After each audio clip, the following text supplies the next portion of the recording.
Ok, listo, aprobado. Buenos días, José. Con ustedes está, con nosotros esta vez está José Ragas, que es historiador por la Universidad Católica del Perú. Es profesor asistente en la Católica de Chile y además es editor de Historia Global Online. ¿Ya? Entre sus publicaciones tenemos Los años de Fujimori, que es el último libro publicado a mediados de este año. Tenemos también Contrahistoria del Perú, ensayos de historia política peruana. Y tenemos Políticas divinas, religión, diversidad y política en el Perú contemporáneo, en el que es coautor con Armazasín, Fonseca Ariza y Carlos Aburto. También está el libro El Palacio Legislativo, Arquitectura, Arte e Historia, del que es coautor también con Fernando Ayón y Juan Gunter. Curiosamente, el libro El Palacio Legislativo es uno de los más difíciles de adquirir, ¿no? Es el más caro. Y bueno, empezamos con una característica del acceso a la información en nuestro país que quizá tratemos más adelante.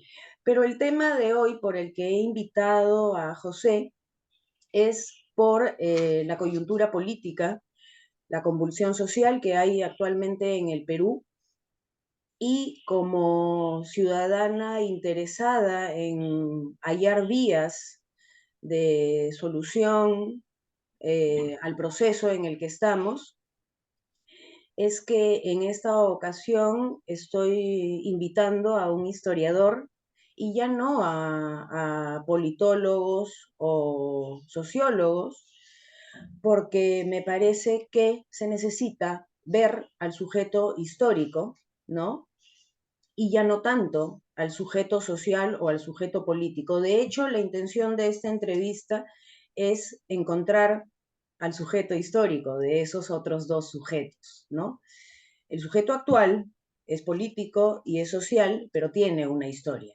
Entonces quiero entrevistar a José para conocer, ¿no? Si es que hay algún símil, ¿no?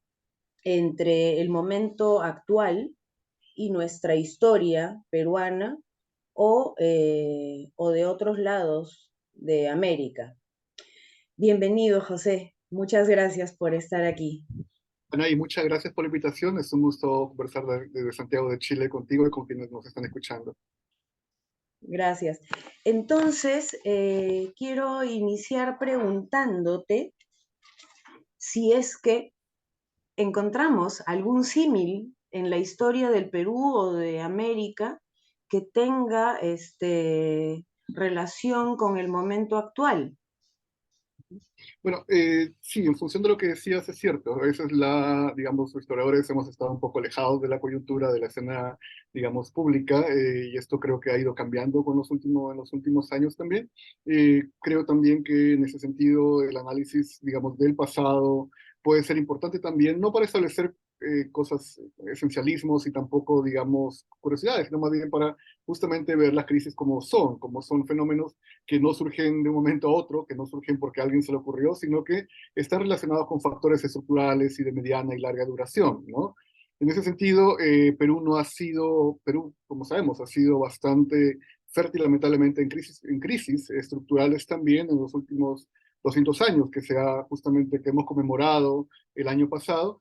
Y ahí hay dos cosas acá. Por una parte es cierto, o sea, ayuda bastante como tener otra visión de crisis similares, pero también creo que podemos ir un paso más allá. O sea, ver, por ejemplo, que más que hallar como elementos similares, digamos, o coyunturas similares, por una parte, cada crisis es diferente en el caso peruano y en el caso mundial, ¿no? Entonces, si por ejemplo, si uno quiere ver crisis anteriores, uno que a veces tiene para elegir, incluso casi por orden alfabético, lamentablemente, pero que de carácter sistémico, uno puede mencionar las principales, que es la de 1855, que es la Revolución Liberal, que tiene que ver con procesos también globales, similares a los de ahora, por ejemplo, con el fin de la esclavitud, también con el avance de ideas más progresistas, ¿no? Y que termina en casi una guerra civil de carácter nacional, con caudillos, y que además termina con una constitución, la constitución quizás más avanzada que hemos tenido, y que justamente por eso duró solamente 3 años, ¿no?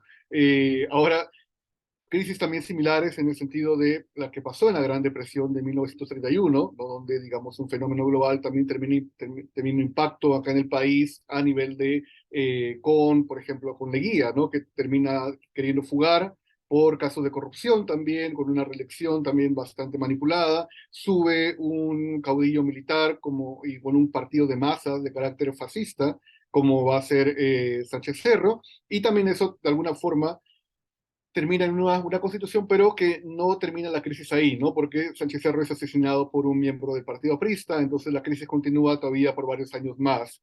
Y finalmente, lo más cercano quizás es la crisis del 75, también en medio de una crisis mundial provocada por el problema del petróleo del 73, ¿no? Y también además por una dictadura, la de Morales Bermúdez, que no sabe cómo desmantelar lo hecho en la primera fase de la revolución, y que ante una protesta como esta, la huelga policial, por ejemplo, termina creando las condiciones para precisamente darle el poder nuevamente a los civiles, ¿no? Y eso lo hemos recordado a propósito del fallecimiento de Morales Bermúdez hace unas semanas atrás. Entonces, hay crisis sistémicas, que es lo más parecido a lo que tenemos ahora.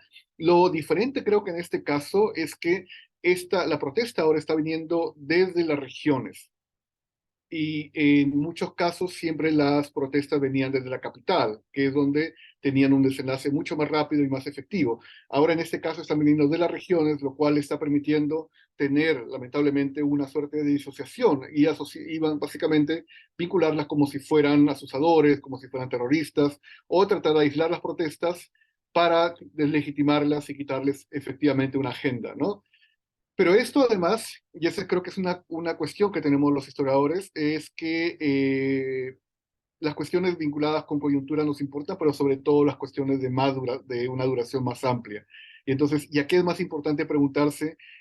¿Por qué una crisis sistémica justamente ahora? ¿No? Y es que no obedece a una cuestión, no, o sea, lo que pasó con Castillo hace una semana es básicamente, es un catalizador, no es el factor que ha creado las condiciones para una protesta como esta, ¿no? Lo que ha pasado, esto más bien viene, uno puede ver capas desde el 2016 con el Congreso, puede ver también capas desde incluso una transición fallida que hicimos en el post-fujimorismo, que no logramos crear las condiciones políticas e institucionales, sino que nos preocupamos más por la parte económica, o también incluso coyunturas más inmediatas como la pospandemia, que afectó definitivamente, y no hemos desarrollado los mecanismos para poder eh, soliviantar, digamos, o aliviar eso, y también la guerra con Ucrania, además también de cómo afectó eso. Entonces, hay diferentes tensiones y hay diferentes también, digamos, pues, pero esto es una crisis transversal, no es una crisis únicamente política que se resuelve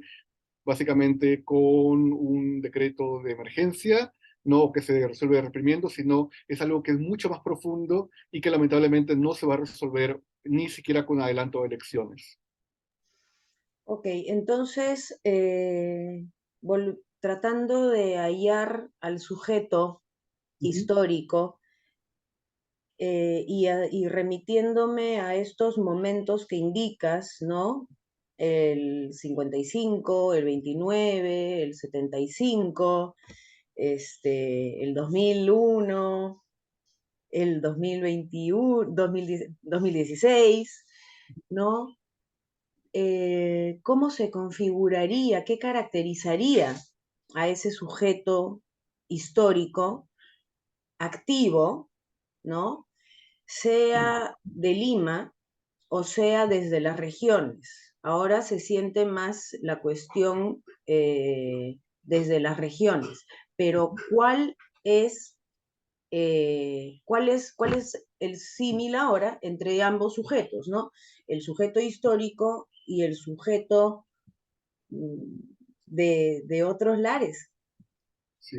Bueno, creo que es un problema que ha afectado al país hace por lo menos siglo y medio o más, inclusive, que tiene que ver con este desbalance que hay entre la capital y las regiones, ¿no?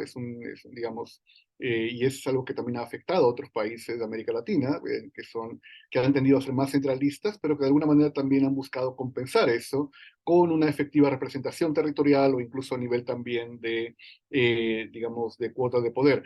En el caso peruano eso no ha ocurrido y uno puede ver cómo en los últimos años los proyectos de descentralización desde los años 1920 han fracasado.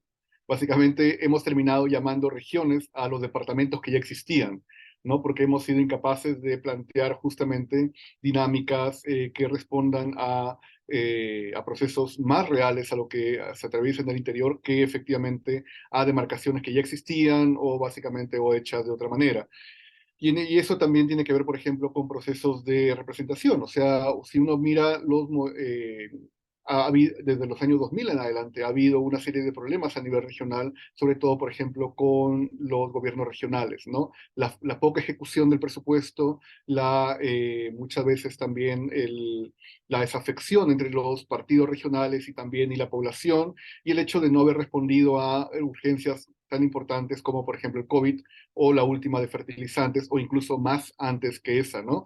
El, y esto se nota claramente, o sea, una cosa en la que Castillo, por ejemplo, es disruptor, y yo lo analizaba el año pasado, era que desde hace, por lo menos, hace muchos años que no había un presidente que no había nacido en Lima, ¿no? Hoy un presidente, digamos, incluso esta es la primera vez, creo que en 200 años, que es un presidente que no vivía en Lima, ¿no? Y eso creo que es una señal o sea, hay quienes lo toman como anécdota, pero en verdad es una señal, básicamente era una señal de alarma de cómo habíamos normalizado un poder básicamente en la costa o incluso centralizado, y que tranquilamente pensamos que podíamos vivir sin preocuparnos del resto del país, ¿no? Y que solamente el país aparecía cuando hacían marchas o hacían protestas, pero como una respuesta a lo que ya pasaba en Lima, ¿no? Entonces, creo que por una parte, y también hay que reconocerlo, o sea, a nivel incluso de investigación y de academia hay mucha ignorancia sobre eso.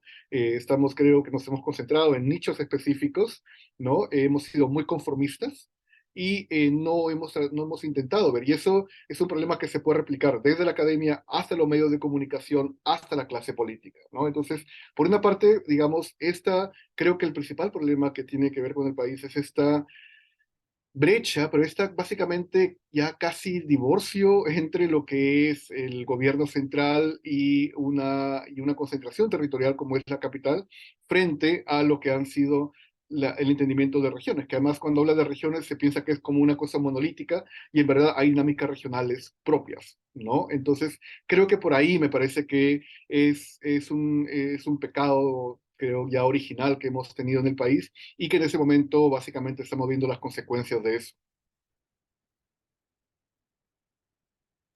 Ok, está claro. Entonces, has hecho referencia al presupuesto regional, ¿no? A la inversión, a la ejecución, y me dio curiosidad saber si es que eh, esta, este problema de la inversión del presupuesto, de la ejecución de presupuesto en las regiones, es una cuestión que es típica o es inédita de los últimos 30 años. Al parecer sí, porque de hecho se ha dado mucha más autonomía digamos, a las autoridades regionales, ¿no? Pero si uno compara, por ejemplo, con la formación del Estado republicano en las primeras décadas, con los prefectos, que es el cargo que ahora se quiere, digamos, eliminar, y que son los que reemplazan después a los gobernadores regionales, había una ejecución muy concreta porque dependía básicamente de la recaudación local y también de la reinversión local, ¿no? No significa que fuera perfecto, porque obviamente los prefectos utilizaban esto como un mecanismo para acumular poder y también prolongarse en el poder y también desafiar a la capital. Pero en todo caso, sí se ha notado digamos que no, que en algunas regiones no ha habido este tipo de ejecución. Eso se ve como ineficiencia. Después terminan muchos gobernadores regionales en prisión o en todo caso, sencillamente, y no hay una continuidad tampoco de organizaciones, ¿no? Que uno pueda ver que terminen digamos, implementar. Entonces, es un problema grande y que al final, un poco volviendo a la pregunta original, o sea, al final, dentro de todas estas crisis, digamos, de carácter interno o subnacionales, como dirían los amigos politólogos, eso nos ha llevado a pasar de lo que se pensaba que era el periodo más estable del país, en esto del 2001 al 2018, al periodo más donde todos los presidentes han terminado su periodo, donde ha habido transición, ha habido crecimiento económico, justamente a los últimos 6 años, que es el periodo más inestable de las últimas décadas, ¿no? Donde ningún presidente ha podido terminar su mandato y donde, pese a tener indicadores económicos más o menos estables, no vemos que haya habido una respuesta a problemas urgentes. Ok, entonces, ¿cuál, ¿a cuáles identificarías como los actores problemáticos, a los actores históricos problemáticos? Yo creo que en primer lugar la clase política, ¿no? Es una clase política básicamente que ha perdido representatividad y creo que ese es uno de los elementos que justamente se pueden ver en las manifestaciones, protestas el día en esta semana, ¿no? O sea, no hay una representatividad, o sea, no se sienten representados, no hay muchos de estos congresistas y parlamentarios que hoy están tildando de terroristas a los manifestantes, digamos, y obviamente diferenciando a quienes sí están provocando actos de violencia de los que están haciendo una protesta legítima. Estos parlamentarios muchas veces han llegado con una cantidad mínima de votos, ¿no? Con una cantidad básicamente que no representaría ni siquiera un distrito del país, ¿no? Y que tiene que ver justamente con reformas que se hicieron en los años 90 para beneficiar a aquellos que son más populares frente a ellos que aquellos que los partidos colocaban como, digamos, más preparados, ¿no? En ese sentido, los partidos también han tenido una actuación deplorable, completamente los partidos más tradicionales, en algunos casos han ido desapareciendo o se han convertido principalmente casi en empresas, ¿no? O digamos, como tipo de acción popular que estamos viendo ahora, o incluso el APRA que está entre que desaparece o no desaparece. Entonces, por una parte eso, yo creo que la clase política es en cierta manera responsable, pero también hay una desconfianza por parte de la sociedad civil por crear organizaciones y también por participar en el Estado. Algo que pasó en el año 2010 quizás en adelante, es que hemos visto la entrada al Estado de un grupo de gente joven, ¿no? De un grupo de gente diferente también, una tecnocracia mucho más joven, que era frente a la burocracia más tradicional, pero que también está espantada ahora, ¿no? Porque considera de que es muy inestable el Estado. Entonces, creo que lamentablemente lo que ha pasado ahora ha sido una suerte de oportunidad perdida. Así como hemos tenido en la época del guano, por ejemplo, en los años 20 también, me parece que esto no lo hemos aprovechado y que justamente ha sido una responsabilidad colectiva, de todas maneras, ¿no? No creo que nadie puede estar libre de esto o ponerse en la posición cómoda de empezar a acusar a los demás, sino que ha sido una responsabilidad colectiva y en la cual lamentablemente no vemos que esto vaya a cambiar con elecciones, ¿no? Sin una reforma profunda, sin una reforma a nivel social, ver cómo recomponer, por ejemplo, sindicatos, ver cómo recomponer centros federados, ¿no? Ver cómo recomponer cualquier tipo de organización barrial, provincial o incluso a nivel también de asociación también social, que justamente es el tejido que de ahí permite ir subiendo y escalando a posiciones de poder, ¿no? Eso lamentablemente de los 90 en adelante se ha roto, se ha desacelerado, se ha criminalizado, ¿no? Y creo que ahí está el problema central de lo que estamos enfrentando el día de hoy.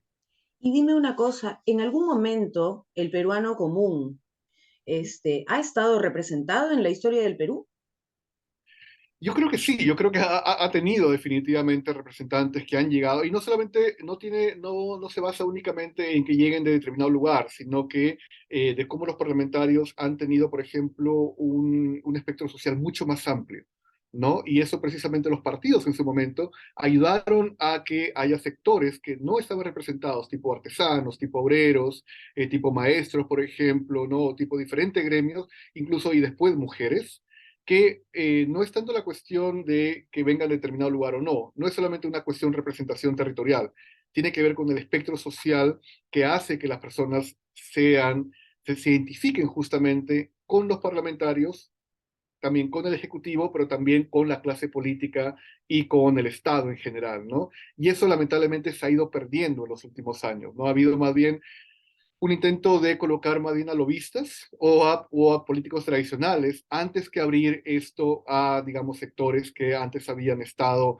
fuera de esta representación y que podían justamente generar una mayor identificación entre organizaciones políticas y la población y ciudadanía común y corriente. Ya, y hablando del Congreso y los representantes, nuestros representantes, ¿no? Legislativos, ¿no? Porque hay representantes ejecutivos, obviamente, y representantes judiciales, ¿no? Entonces, estos representantes hoy en día, en comparación con la historia, se ajustan, ya no se ajustan a los intereses de quienes representan. Yo creo que siempre, o sea, digamos, siempre ha habido una suerte de representación a nivel nacional, ¿no? En el sentido, y siempre ha habido parlamentarios malos también, y eso uno lo puede encontrar, ¿no? Claro, para no romantizar, digamos que, ya, porque también el problema también, por ejemplo, con romantizar, eso uno se pone, los ejemplos que pone Javier Valle Riestra, por ejemplo, que no era precisamente un buen parlamentario, o sea, tenía una cierta, digamos, retórica, pero no era necesariamente un buen parlamentario, ¿no? Era, si uno, por ejemplo, se pone a pensar en otros parlamentarios del pasado, ¿no? Pero lo que sí hay es un quiebre en la calidad del debate, ¿no? Y en la calidad de dónde vienen estos parlamentarios, o sea, porque... bueno, lo he trabajado un poco más por el libro de Fujimori, ¿no? De los años de Fujimori en los 90, y uno puede ver que a partir de eso, o sea, que el tipo de parlamentario que entra es un parlamentario que la idea ya no es representar, sino más bien es como defender sus intereses, ¿no? Y defender a la bancada, ¿no?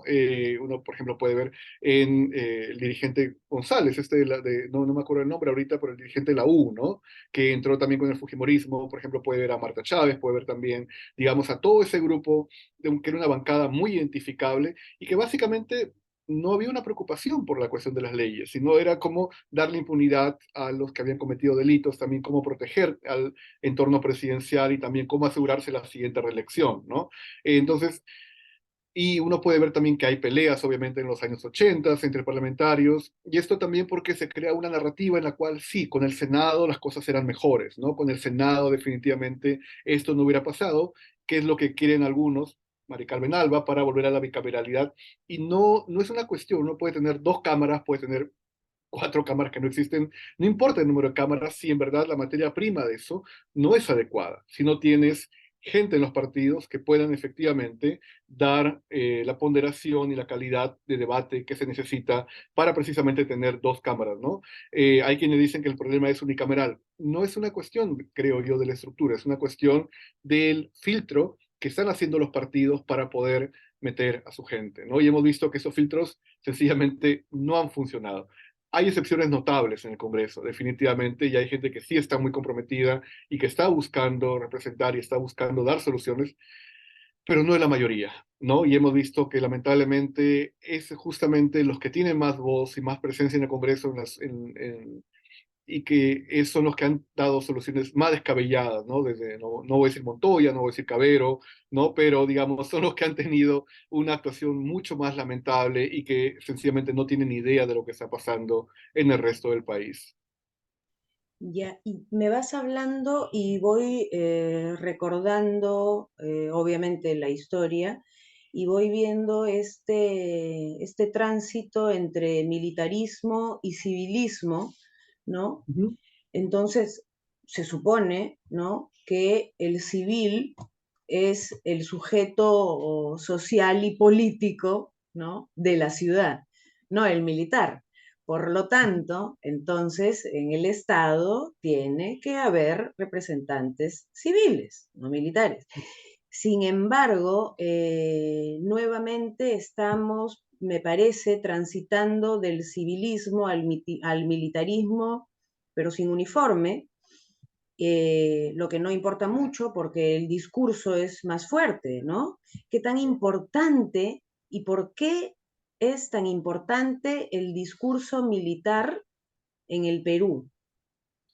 Bueno, esto es parte también de una de las tensiones más fuertes que ha tenido el país, que fue justamente abandonar el militarismo en el siglo XIX y dar lugar a un gobierno civil, ¿no? Y vimos que esa transición fue muy violenta, o sea, terminó con los hermanos Gutiérrez ajusticiados, terminó con el presidente Balta fusilado, ¿no? Para poder dar lugar justamente al partido civil, que es de donde va, digamos, a sentar las bases, medio siglo después de la independencia, va a sentar las bases de que el gobierno civil es como el gobierno natural, ¿no? Y esta tensión no terminó, porque después había todo el debate de si los militares podían votar o no, si los efectivos policiales debían votar o no, o qué tanta injerencia tenían que tener, y por un tiempo como que se controló la situación y se mantuvo en el gabinete, que es, digamos, que era lo más o menos lo predecible, pero en los últimos años las bancadas han intentado tener representantes militares, lo cual es perfectamente válido, o sea, o ex militares, ¿no? Lo cual es perfectamente válido y es justamente meritorio por la representación de lo que estamos hablando. Sin embargo, esto ha sido visto como una suerte de medida de fuerza, como una forma también de imponer un discurso más como vertical o incluso que venía ya dándose desde los años 90 con la idea de un gobierno fuerte, un gobierno, digamos, donde además estos representantes militares han tenido básicamente como consigna algo general, que es decir que todos los de oposición o todos los que no siguen lo que ellos determinan son básicamente terroristas, ¿no? O son básicamente, digamos, asusadores, ¿no? Lo hemos visto, por ejemplo, con Tubino, ¿no? Lo hemos visto también, lo estamos viendo ahora con Montoya, lo hemos visto también con Cueto. Entonces, hay, digamos, hay un perfil de estos militares que con excepciones nuevamente, lo que buscan es más bien polarizar, ¿no? Con un discurso que básicamente a veces pareciera que están en el cuartel, cuando no corresponde, ¿no? No corresponde, tienen tantos derechos como cualquier otro representante parlamentario, pero los partidos deliberadamente los colocan o buscan incorporarlos como una manera justamente de apelar a ese lado fuerte y a ese lado casi autoritario de la sociedad peruana. Ok, y entonces paso a otra pregunta que también es de suma relevancia en este momento, ya que aunque hace años que hay movimiento en este tema, ahora se siente más, hay una exigencia mucho mayor, mucho más grande, y de hecho durante la pandemia yo pude hacer un sondeo respecto de la nueva constitución. Ujú. Y esta entrevista inició con tus observaciones a lo que fueron la constitución de mediados del siglo pasado, ¿no? Luego la del 79, ¿no? Y entonces tenemos la del 93. Y la pregunta sería cómo se lograron esas constituciones, ¿no? ¿Qué factor común hay en el éxito de del establecimiento de estas constituciones? Bueno, no hay una tipología precisa, nunca porque siempre son situaciones diferentes y complicadas, pero hay dos tipos, digamos, de constitución, las que surgen de crisis, o sea, aquellas que las asambleas o convenciones se dan para tratar de llegar a una suerte de acuerdo sobre la mesa luego de crisis muy profundas, como fue en 1855, ¿no? Con la constitución de ese año, como fue también la del 31 de la Gran Depresión con la constitución del 33 y después la de la huelga policial 75 que termina con la Asamblea Constituyente del 79, ¿no? Esto por un lado, y por otra hay constituciones que son hechas desde arriba con propósitos básicamente personalistas, como la de 1920 de Leguía y la del 93 de Fujimori, ¿no? Entonces, las constituciones no son, digamos, no, hay más cosas de las que no son, de las que realmente efectivamente son, ¿no? No son una bala de plata, o sea, no es como jale, rompe el vidrio en caso de emergencia. No son textos mágicos, son muy complicados, incluso a veces la convocatoria a una asamblea no puede resultar, no resulta tan bien como a veces se espera, y eso ha pasado acá en Chile este año con el rechazo a la al borrador de la Constitución, ¿no? Pero en ocasiones lo que hacen las asambleas constituyentes es dar el espacio precisamente para recomponer el contrato social, ¿no? Que es un contrato que en el caso de naciones que a veces no son muy estables como Perú, necesita estarse recomponiendo cada cierto tiempo. Ahora, hay quienes dicen que no, que una constitución tiene que durar como la de Estados Unidos, pero si uno mira la constitución de Estados Unidos, uno puede ver justamente que hay interpretaciones a artículos que fueron escritos en el siglo XVIII, que son los que permiten la acumulación de armas y los tiroteos que están pasando el día de hoy, ¿no? Es una exageración, obviamente, pero ese es el problema cuando las constituciones no se actualizan o cuando no hay debates nacionales o cuando los mecanismos para poder establecer demandas nacionales se atrofian y lamentablemente queda como último recurso cambiar un texto que no debería ser cambiado tan rápidamente. Y en eso estamos todos de acuerdo, pero que a la vez también una nueva constitución no significa hacer borrón y cuenta nueva de la anterior. O sea, hay cosas definitivamente que se tienen que preservar, ¿no? O sea, por ejemplo, toda esta suerte de paranoia de grupos a veces liberales que dicen que uno no puede tocar el capítulo económico, ¿no? Que uno no puede tocar la Constitución del 93 porque si no, básicamente vamos a volver casi a la economía de trueque, ¿no? O una economía básicamente, digamos, de pisos ecológicos. No, o sea, hay cosas que tenemos que discutir y que preservar de la Constitución anterior. Y hay cosas definitivamente que tenemos o que afinar o que tienen que ser cambiadas, ¿no? Pero entonces, la cuestión de la Asamblea Constituyente, a la cual yo no estaba muy de acuerdo cuando Castillo y Perú Libre la estaban proponiendo, porque creo que no tiene que partir no tiene que justamente salir de un partido y de un presidente, porque precisamente es lo que queremos evitar, ¿no? Porque eso no queremos que sea dirigido sino que tiene que surgir, tienen que ser guardadas precisamente para momentos de crisis como estas, ¿no? Y que tampoco sabemos si finalmente se va a dar, pero si esta cuestión no se resuelve, creo que vamos a necesitar crear o mesas de diálogo nacional reales y permanentes, o en todo caso, no descartar la Asamblea Constituyente como una opción si realmente es parte de las demandas legítimas, por ejemplo, planteadas a través de los gobernadores o de los gobiernos regionales, ¿no? Entonces, creo que hay que un poco quitarle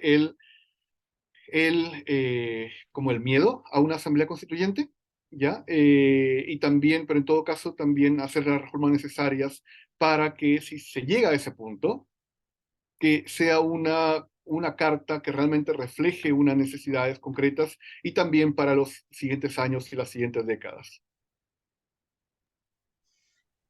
Muy de acuerdo. Entonces, con esto tenemos una mirada que creo que nos puede ser útil, nos va a ser útil para poder ir avanzando de manera más democrática y más respetuosa.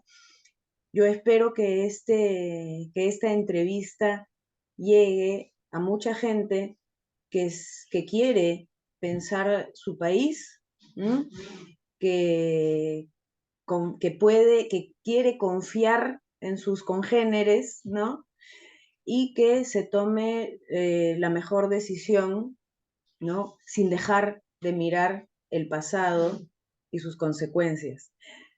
Te agradezco muchísimo, José, por esta entrevista y de todas maneras voy a estar acudiendo a ti tan pronto como sea posible. Te agradezco muchísimo. No, gracias a ti, Anaí, por la invitación y ha sido un gusto conversar contigo. Muchas gracias.